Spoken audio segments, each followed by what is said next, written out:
चाळीत आम्हाला त्रास आहे. त्या मागच्या वेळेला तर 6 महिने झालं मी झाडून काढत होते, सरळ माझ्या अंगावर गाडी घेतली त्या दोघांनी आणि तोंड बांधलेले असल्यामुळे आम्हाला ओळखू शकत नाही. मला म्हणतोय म्हातारे सर बाजूला नाही तर मरशीन फुकट. मी झाडून काढत होते.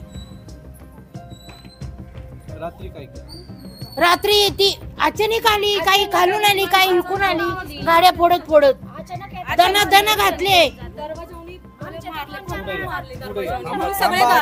काय